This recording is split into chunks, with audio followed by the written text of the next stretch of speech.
Hello everyone! Welcome back to my channel, and for today's video guys, may share po ako sa inyo ng mga napaka-affordable na foreclosed properties ng Bangko Sentral ng Pilipinas. No? So ano po muna yung mga foreclosed properties? Ibig sabihin po nito, ito yung mga na-loan before ng mga property. It's either lupa, it's either house and lot, yan mga ganyan. And then unfortunately, no, syempre ibang owner hindi po sila nakapaghulog monthly, no? And the more na natatabunan po ito is malaki yung chance na mahatak po ito or maremata ng bangko. So in this case, ito po is kaya affordable po siya dahil ito is mga for disposal na po na foreclosed properties. So yun guys, kung ako sa inyo, sundan nyo ako until the end para makita nyo kung paano i-search itong mga to and paano sila kontakin. Actually, kompleto yung kanilang email and numbers, no? Disclaimer naman po, hindi po ako ahente nito. Wala pong agent dito. Kayo po mismo yung mag-due diligence dito, pupunta sa mga unit, and kayo mag-contact mismo sa kanilang yung kanilang email at kanilang mga numbers, no? So, yun lang guys. Tara, samahan nyo ako and buksan natin. First is yung ating Google Chrome, yan. Or, bawa, kung meron kayong mga browser, no, na gamit nyo. It's either ito, yun, Chrome or depende ka iOS kayo, so depende po. So search nyo lang po dito, type nyo lang is BSP foreclosed proper closed properties, yan. So search lang po natin yan, and here guys, lalabas na po yung pinakaunang page. Click nyo lamang po yan. Yan. So, properties for negotiated sale. Yan. So, Bangko Sentral ng Pilipinas. Website po nila ito. And here, makikita nyo as of September 18, 2023. Updated po ito. And yung mga na-vlog ko before regarding dito, sold out na po lahat yung mga nasa Cavite. Makaramihan dito. So, marami na pong bumili dyan. And pinuntahan ko rin po yan before. And napakamura po talaga nito. And maganda ang location, no? Actually, ano siya, malapit na sa SM, 13. And very accessible. Ano siya, as in concrete roads yung mga daanan. Yan.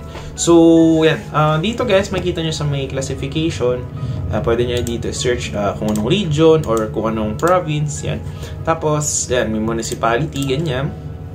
Tapos, siguro gawin natin, dahil affordable nga yung mga hinahanap natin, gawin natin ang pinakamataas na property range is 500,000.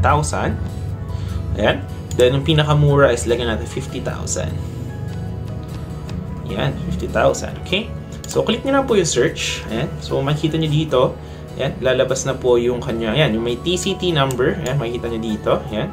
Then, ayan. Kung anong category yung class niya. It's either agricultural ba siya, residential based vacant lot, no? And dito yung location, bawa yan, Argao, Cebu, Baler, Aurora, at dito naman yung kanyang yung square meters at yung price, kung magkano po ba siya binibenta.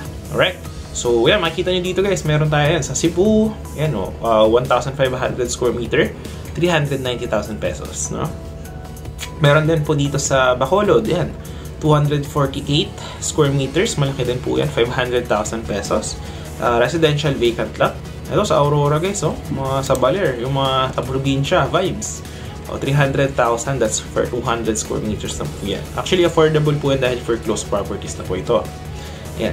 So, sa Baras Rizal guys, madami din. Ayan, oh. So, Baras Rizal, 256 square meter, 153,600 pesos. So, dito, pwede nyo maklik ang kanya, bawa dito, sa Baler, Aurora, pwede nyo i-click to. Ayan. So, makita nyo dito, ito yung parang sample picture ng property. Ayan.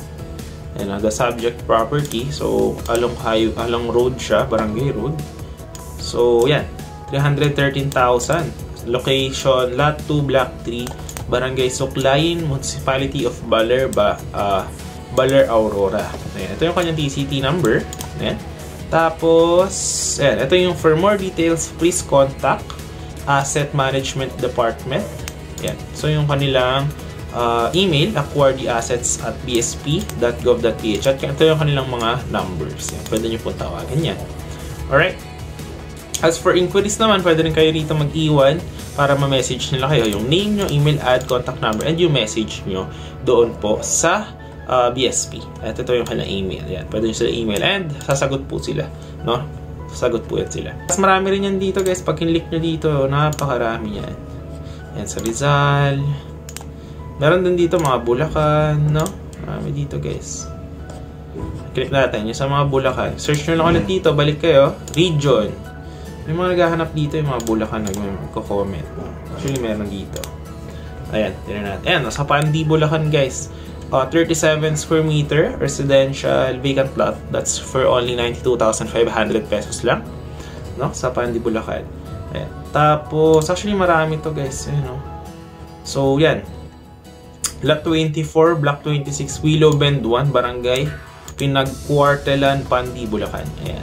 37 square meters. So, ito nga guys, kung gusto niyo sila kontakin regarding nyo sa mga lots, yan, para mapag-due diligence din kayo sa property, di ba? Pero pwede nyo puntahan yan. Actually, makita nyo naman, kung tanong na kayo sa mga kapitbahay kung saan ba yung exact location ng lot, di ba? Alright, tapos tingin pa tayo ibang property dito. Ito, sa San Jose del Monte, Bulacan guys. Oh, house and lot. Sa house and lot na po yan, 476,000. So, ito po siya. Ayan, click natin guys para makita nyo. Alright. So, Lot 22, Block 4, Northridge, Barangay Santo Cristo, San Jose del Monte City, Bulacan. So, lot area is 44 square meter. Yung floor area, yung bahay is 32 square meter. So, yan. Ito yung itsura ng bahay. Ayan. O, diba? So, ano na siya? Good enough, no? Para sa kanyang price. Alright. So, yan. Ito pa, may isa pa. 444,000. Yan. Alright, ayun yung itsura ng property. So, okay. Tapos, may mga naghahanap din dito sa ano daw, sa Cavite. Ayan. Cavite. Alright, let's search it. So, wala na guys. Sold out na yun dito sa Cavite. So, dati napakadami nito nung na-vlog ko to last year. So, wala na. Nabili na po siya. Kasi napakamura talaga. Dito lang actually sa malapit sa may sa amin. Dito lang din sa 13 Cavite. Kung napanood niyo yung vlog ko na binili ko ang pasalo na house and lot. Yan. Para sa mga actually kung napanood niyo, napadali lang kung paano kayong bibili at mag-due diligence sa mga house and lot na pasalo at affordable price, no? Panoorin niyo lang yung mga videos ko before. Yan. Tapos, ano pa may mga magagandang research? May mga nagtatanong, Rizal daw. Yan, Rizal. Dami na sa Rizal. O yan guys, so Angono, Rizal. Residential vacant lot, 200 square meter, 1 million lamang po. Angono, Rizal, 65 square meter, 557,000. Ayan guys, malalaki yung mga lot, 256. Yan yung kanina nakita nyo. Yan. So, yan. Actually, napakadami dito guys. Search nyo lamang siya. And then yan. Tawagan nyo lang sila or email nyo regarding dun sa lot, and yun, make your own due diligence, updated dyan. And dito lang naman yan sa province, click nyo lang din. Tingnan tayo sa Pangasinan, parang may nagtatanong sa akin sa Pangasinan. O yun o, sa Bugolyon, Pangasinan, 286 square meter, 458,000. Ayan guys, so isa dito sa Umingan, Pangasinan, no? 427 square meter, ayan o, 120,000 lamang po. Yan. Meron pa isa sa Villasis, Pangasinan, 366 square meter, price for 549,000 lang. So, very affordable siya guys. Yan. So, yun lang naman yung ating video for today. I hope nakapagbigay ako ng kaalaman sa inyo kung paano ba kayo magsa-search ng mga foreclosed properties at unaffordable price. So, yun lang guys. Maraming salamat sa panonood. And kung na-help kita, nabigyan kita ng knowledge regarding this one, huwag mo naman kalimutan na i-like.